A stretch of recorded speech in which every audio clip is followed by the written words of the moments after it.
कार्तिक का महीना, दामोदर महीना, जो कि मेरे नारायण को, मेरी राधा रानी को है बहुत ही ज़्यादा प्रिय। इस वर्ष 2024 से कार्तिक का महीना 18 अक्टूबर से शुरू हो जाएगा और स्नान करने वाले लोग 16 तारीख से ही, शरद पूर्णिमा के दिन से ही वो स्नान कार्तिक का शुरू कर देंगे। कार्तिक स्नान तारों की छाँव में ब्रह्म मुहूर्त में किया जाता है, यानी 4 बजे से 5 बजे के बीच में। अब सवाल उठ जाता है कि मंदिर में जब आप पूजन अर्चन करोगे तो जो छोटे से बाल गोपाल, लड्डू गोपाल विराजमान है, उनको हमको कितने बजे जगाना है?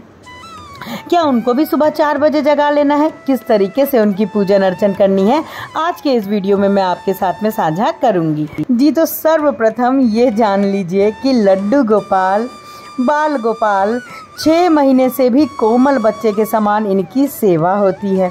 लड्डू गोपाल जहाँ पे भी विराजमान होते हैं, वो अपने आप ही उस घर का माहौल, वहाँ उनके सेवादारों का माहौल सब खुद ब खुद ही बदल जाता है जी।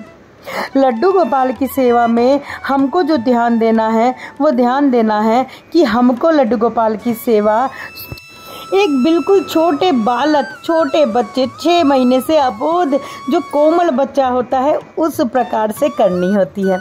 अब आप स्वयं सोचें, सुबह 4 बजे से 5 बजे का जो टाइम होता है, वो इतना, इस समय शरद पूर्णिमा के बाद से हल्की हल्की सर्दी भी शुरू हो जाती है, क्योंकि कार्तिक स्नान में तो भाई सर्दियां अच्छी से शुरू हो जाती हैं।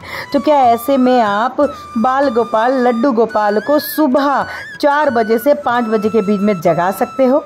जी नहीं, बिल्कुल भी नहीं। देखिए, ये मेरे भाव हैं। आप लड्डू गोपाल को सुबह ब्रह्म मुहूर्त में स्नान बिल्कुल भी ना कराएं।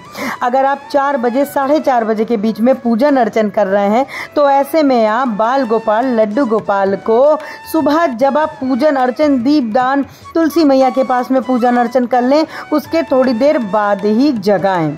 केवल जगाएं। जगाने के बाद में हल्का आचमन उनको कुल्ला मंजन के रूप में करा करके आप उनको हल्का गुनगुना दूध ज़रूर पिला दीजिए, क्योंकि इस समय सर्दियां जो है वो शुरू हो चुकी होती हैं जी।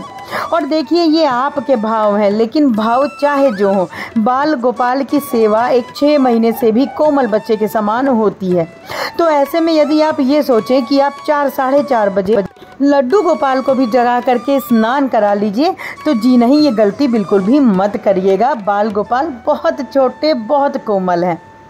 आपको उनको जगाने का समय एक निर्धारित कर लेना है। आप उनको 5:30 बजे, 6 बजे तक भी जगा सकते हो। 5:30 से 6:30 बजे के बीच में भी आप उनको जगाएं, लेकिन 4, 4:30 बजे जगा करके तुरंत स्नान कराने की गलती बिल्कुल भी ना करें। जब इन दिनों हम उनको 6, 6:30 बजे तक का जगाते हैं और तुरंत स्नान नहीं कराया जाता है, क्योंकि बाल गोपाल तो आराम से उठते हैं और रात में रास लीला भी रचावे हैं। तो इसलिए ध्यान दीजिएगा इन बातों का कि सुबह आप एक समय निर्धारित कर लीजिएगा, उस समय लड्डू गोपाल को जगा दीजिएगा। आप उनके ही बेड पे उनको बैठा सकते हो।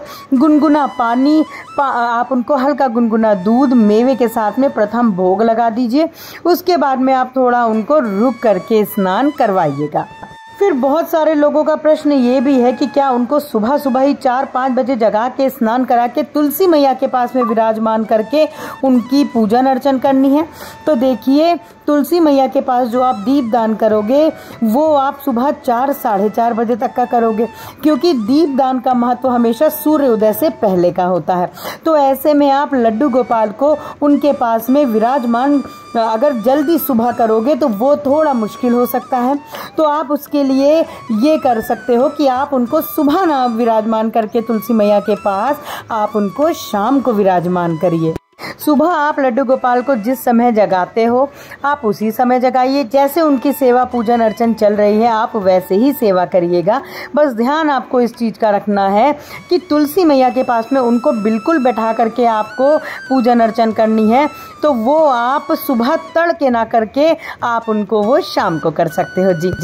पूजन अर्चन बिल्कुल वैसे ही चलेगी जिस प्रकार से आप इस समय कर रहे हो। आपको उसी प्रकार से लड्डू गोपाल की रोज की पूजन अर्चन करनी है। आशा करती हूँ आप लोगों को अपने प्रश्नों का उत्तर अवश्य मिला होगा। वीडियो अच्छा लगा हो तो लाइक करिएगा, चैनल को सब्सक्राइब करिएगा, जिससे आने वाले मेरे प्यारे लाला लाली के वीडियोस की नोटिफिकेशन आप तक तुरंत पहुँच जाए, जल्दी पहुँच जाए। आज के लिए बस इतना ही, मिलते हैं अपने दूसरे व्लॉग में बहुत जल्दी। हरी बोल।